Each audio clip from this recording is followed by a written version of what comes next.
matin, bienvenue à la matinale. On est ensemble avec Stéphane Kéry. Quelle joie de vous retrouver pour un moment béni alors qu'on loue ensemble, on partage la parole, on prie ensemble de différents endroits sur cette planète. Alors dites-moi d'où vous êtes, le pays, la ville, et n'hésitez surtout pas à me faire parvenir vos sujets de prière sur les infos qui apparaissent maintenant au bas de l'écran. Merci de votre fidélité à être là, connecté en aussi grand nombre chaque matin. Alors, on démarre cette matinale avec ce merveilleux chant de Michael W. Smith qui s'intitule Agnus Dei, la petite cloche du bord, les paroles de ce matin. On y va ensemble!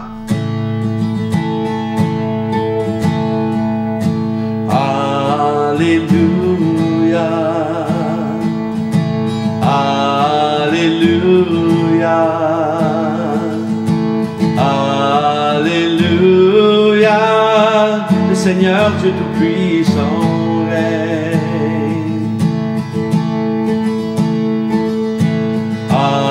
Alléluia, Alléluia, Alléluia, le Seigneur Dieu Tout-Puissant règne. Alléluia, tu es saint, et Seigneur Dieu Tout-Puissant, digne est l'agneau, digne est l'agneau. Amen.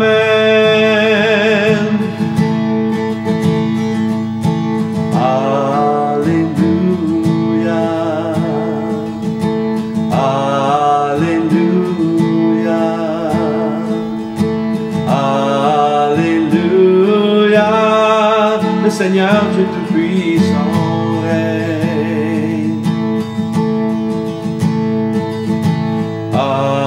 Alléluia, tu es saint,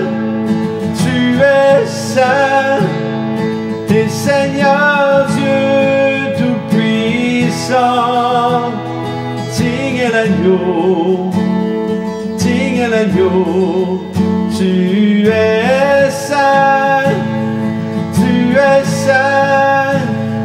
et Seigneur Dieu Tout-Puissant, digne est l'agneau, digne est l'agneau. Amen.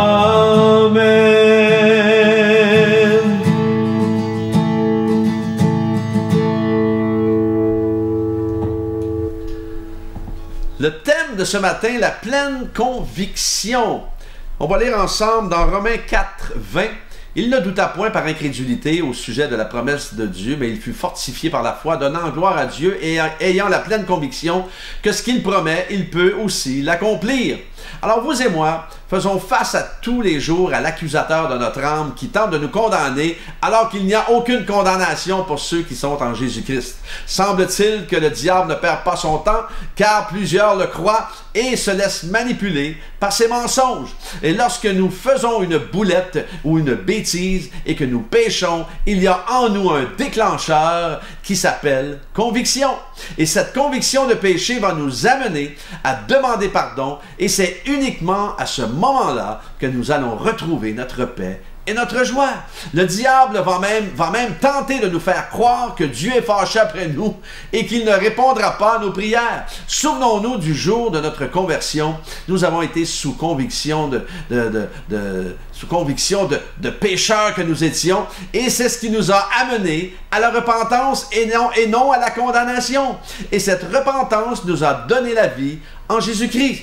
Alors, s'étant relevé, le prochain texte dans Jean 8, 10, alors s'étant relevé et ne voyant plus que la femme, Jésus lui dit, « Femme, où sont ceux qui t'accusaient? » Vous vous souvenez, ceux qui voulaient lapider cette femme adultère. « Personne ne t'a-t-il condamné? » Elle répondit, « Non, Seigneur. » Et Jésus lui dit, « Je ne te condamne pas non plus. Va et ne pêche plus. » Ceux qui accusaient la femme adultère ont été pris à cet instant, à ce même moment-là de conviction, lorsque Jésus leur a dit, justement dans Jean 8, 7, comme il continuait à l'interroger, il se releva et leur dit que celui de vous qui est sans péché jette le premier la pierre contre elle. Et dans Jean 16, 7 et 8, ça dit « Cependant, je vous le dis en vérité, il vaut mieux pour vous que je m'en aille. En effet, si je ne m'en vais pas, le défenseur ne viendra pas vers vous. Mais si je m'en vais, je vous l'enverrai. Et quand il sera venu, il convaincra le monde en ce qui concerne le péché, la justice et le jugement. » Quelqu'un disait, la question est la suivante. Si le Saint-Esprit ne vous convainc jamais, vous, le croyant, de votre péché, alors de quoi vous convainc-il? Alors, c'est le Saint-Esprit qui nous convainc de péché. Comprenons que le Saint-Esprit a été envoyé pour nous convaincre justement d'être juste. Et ceci dit, lorsque nous péchons, le Saint-Esprit vient nous convaincre et nous rappeler qu'il est la justice de Dieu à cause de Jésus-Christ. Et en fait, le Saint-Esprit est présent pour nous rappeler la raison principale de la nouvelle alliance. Et le Saint-Esprit est notre aide. Il n'est pas venu pour nous harceler et pointer nos défauts, mais pour nous convaincre de justice, nous convaincre que nous avons été justifiés à un grand prix. Et lorsque nous lisons sur la saga de David et Bathsheba, c'est quand même difficile à saisir un peu l'attitude de David. Comment David a-t-il pu se convaincre de faire une chose pareille, prendre la femme d'un autre homme et le faire tuer son mari? Peut-être qu'il s'est dit, après tout, c'est moi le roi et j'ai bien le droit. Il a certainement tenté de justifier son péché dans sa tête, mais il a été confronté par le prophète Nathan qui lui a mis en pleine face, comme on dit, et c'est à ce moment-là qu'il a été saisi de conviction et de péché. Il a confessé son péché, s'est repenti et il a été pardonné. Évidemment, il y a eu des conséquences tristes suite à son péché, mais ce qui démarque David, c'est son désir et cette conviction de vouloir retrouver sa relation d'intimité avec Dieu. Alors, souvenez-vous du fils prodigue, justement dans Luc 15, 18, lorsque le fils prodigue commence à se questionner juste avant de retourner à la maison. « Je vais retourner vers mon père, dit-il, et je lui dirai, Père, j'ai péché contre le ciel et contre toi. » Qu'est-ce qui s'est passé? Il a été convaincu de péché. Son père l'a accueilli les bras ouverts. Comprenons que Dieu est comme ça avec nous. Il nous accueille les bras ouverts lorsque nous l'approchons avec un cœur repentant, avec un cœur honnête, avec un cœur convaincu de péché. Alors aujourd'hui, ayez la pleine conviction que Dieu est toujours en mode pardon devant un cœur, encore une fois, honnête, qui demande pardon et qui veut toujours rétablir cette relation d'intimité. Dieu sera toujours là pour vous tendre les bras, pour vous accueillir, malgré les erreurs que nous faisons. Il est là, il nous accueille, il est un bon père qui chérit ses enfants et qui en prend soin. Alors, si vous voulez bien, on va prier ce matin. Alléluia. Seigneur, merci pour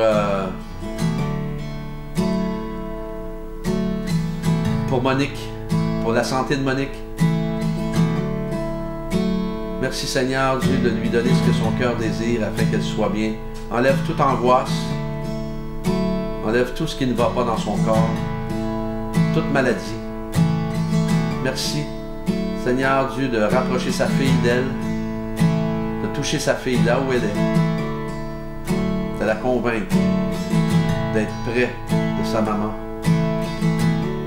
afin que cette relation mère-fille soit solidifiée à cause de toi, par la puissance de ton Saint-Esprit.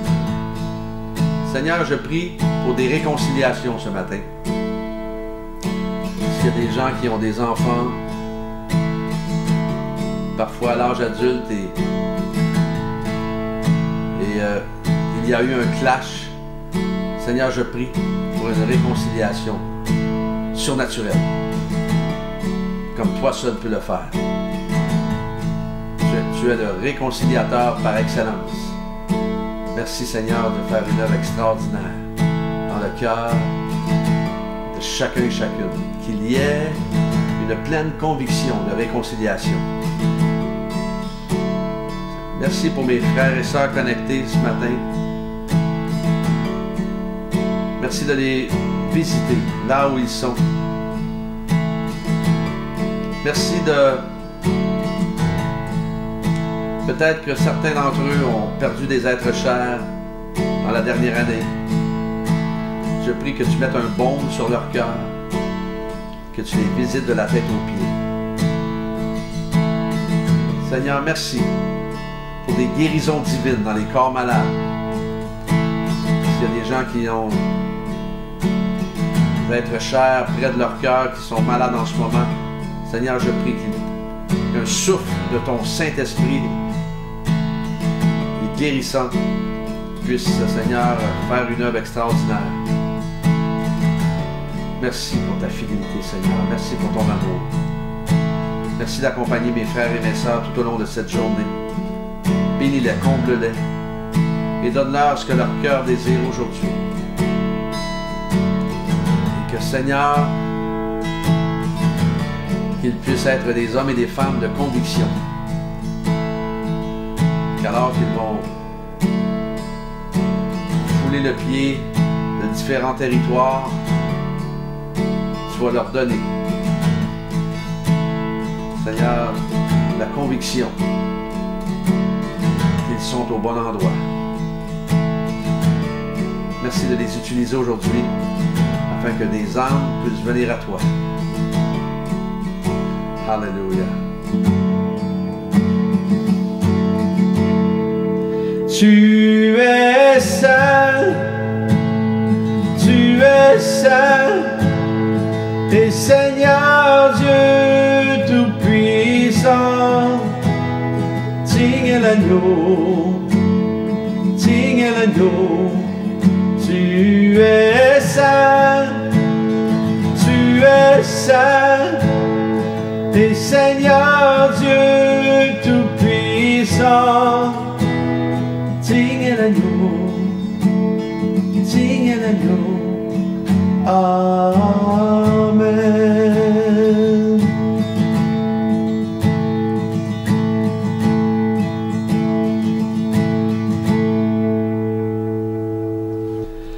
Soyez bénis aujourd'hui, que Dieu vous accompagne et demain matin, Dieu voulant, on est ensemble.